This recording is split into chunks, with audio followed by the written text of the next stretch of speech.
Hello viewers, আমি Faisal Ahmed Faisal tips and tricks এর পক্ষ থেকে আপনাদের স্বাগতম। তো আশা করি আপনারা সবাই ভালো আছেন। আজকে আমি আপনাদের জন্য আরো একটি সাইবার সিকিউরিটি রিলেটেড ভিডিও নিয়ে আসছি। আর সেটি হচ্ছে আপনার ফোনটি যদি চুরি হয়ে যায় বা হারিয়ে যায় তো সেক্ষেত্রে আপনি কোন পদ্ধতি অবলম্বনের মাধ্যমে আপনার নিজের সেফটি প্লাস আপনি আপনার ফোনটিকে ফিরে পাবেন, এটা নিয়ে আজকে আমরা সম্পূর্ণ ডিটেলসে ভিডিও করব। আর আপনারা আমাকে অনেকেই রিকোয়েস্ট করেছিলেন যে চুরি যাওয়া ফোনগুলো এগুলো কিভাবে ফিরিয়ে আনতে হয়, এটার যে সম্পূর্ণ প্রসিডিওরটি আছে এটি শেয়ার করার জন্য। তো পার্সোনালি আমার ফোনটিও মোটামুটি চুরি হয়ে গেছে, তো সেক্ষেত্রে আমি কোন প্রসিডিওরটি ফলো করেছি সেটাই আজকে আমি আপনাদের সাথে শেয়ার করতে যাচ্ছি। তো চলুন শুরু করা যাক।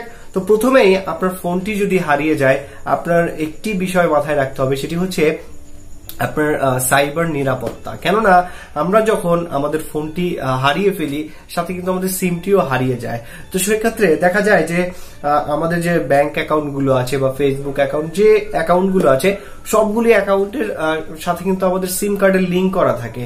আমাদের বিভিন্ন ভেরিফিকেশন কোড গুলো আমাদের এই SMS এর মাধ্যমে চলে আসে।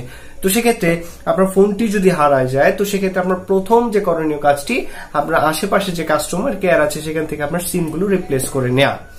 তো ধরে নিলাম আপনার ফোনের সিমগুলো আপনি রিপ্লেস করে নিয়েছেন। তো এর পরবর্তী ধাপ হচ্ছে আপনি কিভাবে আপনার ফোনটিকে এখন ফিরে পাবেন, বা আপনার ফোনটি যদি হারিয়ে যায় তো সেক্ষেত্রে সেই ফোনটি যদি কেউ পেয়ে ওটাতে কোনো ক্রাইম করে তো সেক্ষেত্রে আপনি কিভাবে এটা থেকে বাঁচবেন। তো প্রথমেই আপনার যে কাজটি করতে হবে, আপনি আপনার যেখানে ফোনটি হারাইছে সেই থানার আন্ডারে আপনার একটি জিডি করতে হবে। ওই জিডির মধ্যে আপনার IMEI নাম্বারটা আছে। আপনার ফোনের মধ্যে দেখবেন কভার বক্সের মধ্যে দুটো IMEI আছে, বা আপনার ফোনের মধ্যেও IMEI লেখা আছে। আপনি *#06# যখন আপনি চাপ দিবেন দেখবেন আপনার ফোন থেকে দুটো IMEI শো করতেছে। তো ওই IMEI নাম্বারটা আপনার লাগবে যখন আপনি জিডি করতে যাবেন। তো জিডি করতে গিয়ে আপনি আপনার নাম, ঠিকানা এবং কোথায় ফোনটি হারাইছে এই সমস্ত ডিটেলসে লিখে, বা যারা ওইখানে আছে তারাই টাইপ করে দেয়, আপনার কাছ থেকে কিছু টাকা নিতে পারে। তো এটা টাইপ করার পরে আপনার IMEI নাম্বার দিবেন। IMEI নাম্বারের পরে পরবর্তীতে তারা আপনার ফোনটিকে ট্র্যাকে ফেলবে। তো ট্র্যাকে ফেলার পরে আপনি যদি সে ফোনটি ব্যবহার করে পুনরায়, তো সেক্ষেত্রে তারা ট্র্যাকের মাধ্যমে ধরতে পারবে। তো এখন আসি যে এই ট্র্যাকিংটা হয় কিভাবে। তো এই ট্র্যাকিংটা হয় মূলত IMEI নাম্বারের মাধ্যমে।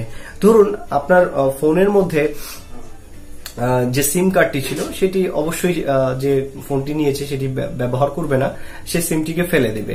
তো ফেলে দেওয়ার পরে সেটটিকে আপনার আইডেন্টিফাই করার জন্য একটি ইউনিক নাম্বার দেওয়া হয়। প্রতিটা সেটের মধ্যে আপনার দেখবেন IMEI নাম্বার দেওয়া থাকে, যেটা ইউনিভার্সাল নাম্বার বলা যায়, যেটা আপনার অন্যান্য যে নাম্বারগুলো আছে অন্য ফোনের নাম্বার সব নাম্বার থেকে আলাদা। তো এই নাম্বারটা আপনার একটা চিপের মধ্যে থাকে।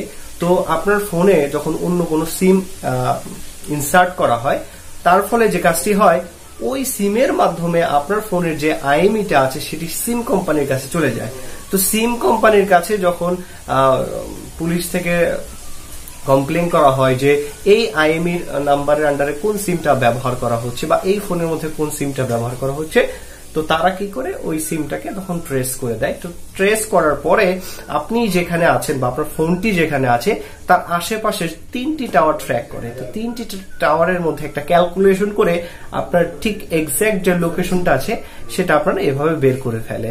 তো বের করার পরে আপনার মোটামুটি আপনার ফোনটি যদি তারা পরবর্তীতে ব্যবহার করে তো সেক্ষেত্রে আপনার পাওয়ার চান্সটা একটু বেশি। আর যদি ফোনটি ব্যবহার না করে পার্সপাতি খুলে বিক্রি করে দেয় তো সেক্ষেত্রে আলাদা হিসাব। তো সেক্ষেত্রে আপনার ফোনটি আর ফিরে পাবেন না। তো এই প্রসিডিওর গুলি আপনি অফিসিয়ালি ফলো করতে পারবেন। এছাড়া অনেকেই আছেন যারা বিভিন্ন ট্র্যাকার ব্যবহার করে থাকে। তো ট্র্যাকার গুলো সমস্যা হচ্ছে যখন কেউ ফোনটা নিয়ে যায়, ফোনটা লক করা থাকে, লক খুলতে পারে না, তো লক খোলার জন্য ফ্ল্যাশ করে দেয়। তো ফ্ল্যাশ করলে আর ট্র্যাকার কিছু থাকে না ফোনের মধ্যে। এর জন্য আপনার অবশ্যই আপনি ফোন কেনার সময় IMEI নাম্বারটা নোট করে রাখবেন কোথাও, যার পরবর্তীতে আপনি এই IMEI নাম্বার দিয়ে আপনার ফোনটিকে রিকভার করতে পারেন। তো আশা করি ভিডিওটি আপনাদের ভালো লাগছে। যদি ভালো লেগে থাকে তাহলে অবশ্যই আমাদের চ্যানেলকে সাবস্ক্রাইব করে যাবেন। ধন্যবাদ সবাইকে।